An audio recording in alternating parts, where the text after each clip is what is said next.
Immortal God king के नए episodes के साथ आपके लिए मैं हाजिर हूं। अगर आपको वीडियो पसंद आए तो प्लीज़ चैनल को सब्सक्राइब कर लीजिए। और जो भी बंदे कमेंट में बोल रहे थे कि छोटी वीडियो है, तो आज की वीडियो लॉन्ग होगी। तो चलिए शुरू करते हैं आज के एपिसोड को। एपिसोड की शुरुआत में हम हान को देखते हैं जो कहता है कि मुझे यकीन है रिगेल, तुम्हें इसकी उम्मीद नहीं होगी कि ये चायोटिक चैप्टर मेरे साथ रिबॉर्न होगा, जिसकी मदद से कल्टिवेटर्स एम्परर लेवल के रियल्म को ब्रेक थ्रू कर सकते हैं। असल में गाइस, रिगेल हान के प्रीवियस लाइफ का सबसे बड़ा दुश्मन था, जिसने चायोटिक चैप्टर को पाने के लिए बार बार हान को मारने की कोशिश की, लेकिन कभी भी हान को मारने में कामयाब नहीं हो पाया। हान कहता है कि ये चायोटिक चैप्टर कमाल का है, इसने अपने आप ही मेरे इलेक्ट्रिक फील्ड को एक्टिवेट कर दिया और स्पिरिचुअल एनर्जी रिवाइविंग के बाद इसने अपने आप ही मेरी इमॉर्टलिटी कल्टीवेशन क्वालिफिकेशन को जगा दिया। हान कहता है सबसे कम समय में अपनी इमॉर्टलिटी कल्टीवेशन को जगाने वाला पहला इंसान मैं हूँ। मेरे प्रीवियस लाइफ की इमॉर्टलिटी कल्टीवेशन अवेकिंग लिस्ट के अनुसार एक पर्सन ने अपने कल्टीवेशन को 3 दिन में जगाया था, जो कि सबसे ज्यादा फास्टेस्ट था, लेकिन इस रिकॉर्ड को मैंने तोड़ दिया और सबसे कम समय लगाने वाला पर्सन मैं हूँ। तभी हान की नजर एक पेड़ पर लगे 3 फलों पर जाती है, जिसको देखकर हान कहता है कि ये क्या है, जिसके अंदर से इतना मजबूत, इतना ताकतवर ऑरा महसूस हो रहा है। हान उनमें से एक फल को अपने हाथ में लेता है और कमल को देखते हुए कहता है कि मैं इन छोटी छोटी चीजों को देखकर बहुत ज्यादा खुश हो रहा था और बेवकूफ बन रहा था। अगर चायोटिक चैप्टर ने मेरी मदद न की होती, मतलब कि मेरी कल्टीवेशन को अवेक न किया होता, तो मैं इस चीज को नहीं पहचान पाता और बेवकूफ बनकर रह जाता। हान बताता है कि इस फ्रूट के अंदर बहुत ज्यादा स्पिरिचुअल एनर्जी, मतलब कि बहुत ताकतवर स्पिरिचुअल एनर्जी है, जो कल्टीवेटर के कल्टीवेशन लेवल को बढ़ा सकती है। ये फ्रूट एक होली आइटम है, जिसके लिए सभी कल्टीवेटर्स लड़ने के लिए भी तैयार हो जाते हैं। हान कहता है कि इन तीनों फ्रूटों की मदद से बहुत कम समय में मैं अपने कल्टीवेशन लेवल को बढ़ा सकता हूँ, जिसके बाद मैं इतना पावरफुल हो जाऊंगा कि मैं इन एंशिएंट इमॉर्टलिटी कल्टीवेशन क्लैंस से बहुत आसानी से डील कर सकता हूँ। तभी वहाँ लियांग जी भी आ जाता है, जो हान से कहता है कि बड़े भाई, मैंने अभी अभी एक माउंटेन को देखा जो जमीन को फाड़ता हुआ ऊपर आया,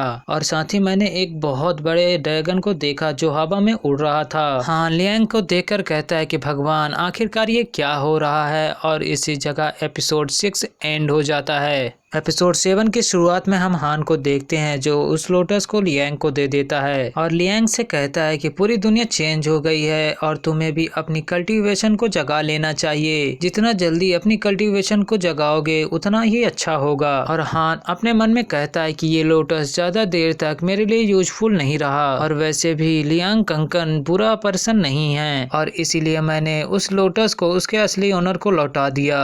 द ग्रेट हीरो, जिसने अपने कंट्री के लिए अपनी जान दे दी पिछले जीवन में। जिसके बाद हान लियांग को बाय बोलकर वहां से उड़कर निकल जाता है, जिसे उड़ते हुए देखकर लियांग हैरान हो जाता है। दूसरी तरफ हम हान को देखते हैं, जो कहता है कि मेरी कल्टीवेशन लेवल बहुत ज्यादा लो है, मुझे जल्दी ही कोई जगह खोजनी होगी जहां बैठकर मैं इन तीनों फूड्स की एनर्जी को एब्जॉर्ब कर सकूं और अपने लेवल को बढ़ा सकूं। जिसके बाद हान एक रूम को रेंट पर लेता है और वहां बैठकर उन तीनों फ्रूट की स्पिरिचुअल एनर्जी को एब्जॉर्ब करने लगता है, ताकि वो अपने कल्टीवेशन लेवल को बढ़ा सके। हान कहता है कि चायोटिक चैप्टर ने मेरी इमॉर्टलिटी कल्टीवेशन क्वालिफिकेशन को जगा तो दिया है, लेकिन उसके लेवल को बढ़ाया नहीं है, और मैं अभी भी अर्ली फाउंडेशन स्टेज पर हूँ। लेकिन इन तीनों फ्रूट्स में बहुत ज्यादा स्पिरिचुअल एनर्जी है, जिसकी मदद से मैं मिडिल फाउंडेशन स्टेज पर पहुंच जाऊंगा। और हान उन तीनों फ्रूट्स की स्पिरिचुअल एनर्जी को एब्जॉर्ब करना शुरू कर देता है, जिसको एब्जॉर्ब करते 3 दिन हो जाते हैं। हम हान को देखते हैं जो उन फ्रूट्स की पूरी स्पिरिचुअल एनर्जी को एब्जॉर्ब कर लिया था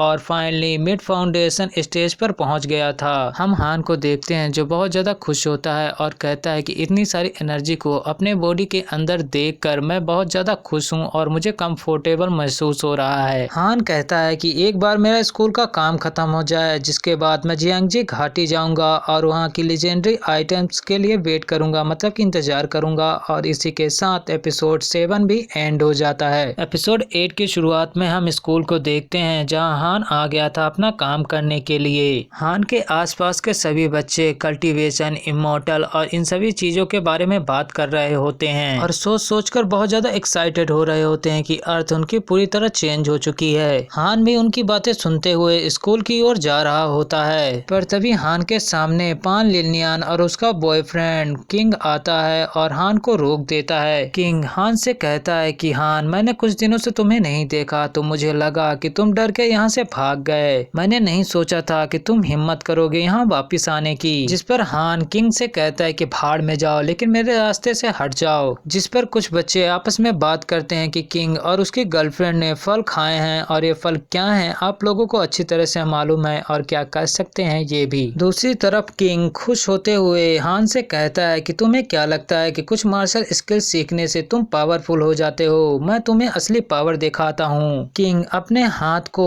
एक बीस्ट हैंड में बदलते हुए हान पर हमला करने की कोशिश करता है, लेकिन हान उस हमले को रोकते हुए किंग के चेहरे पर एक मुक्का मारता है, जिसके कारण किंग नॉकआउट हो जाता है और दूर जाकर गिरता है। हान कहता है, गधा कहीं का, बहुत ज्यादा बातें करता है। हम किंग की गर्लफ्रेंड पान लिननियन को देखते हैं जो कहती है कि किंग एक ही पंच से कैसे हार सकता है, ये नामुमकिन है, मुझे भरोसा नहीं होता। और वो भी अपनी पावर को एक्टिवेट करके हान पर हमला करने जा रही होती है और कहती है कि हमने इमॉर्टलिटी के फल को खाया है। दूसरी तरफ हम हान को देखते हैं जो पान लिननियन का सामना करने के लिए तैयार हो रहा होता है और इसी के साथ एपिसोड एंड हो जाता है। गाइस, आपको वीडियो पसंद आया हो तो प्लीज़ चैनल को सब्सक्राइब कर लीजिएगा और साथ ही वीडियो को लाइक कर दीजिएगा। तो चलिए मिलते हैं इसके नेक्स्ट पार्ट में जो कि आज ही अपलोड हो जाएगा। तो बस इंतज़ार कीजिए और हमें सपोर्ट कीजिए।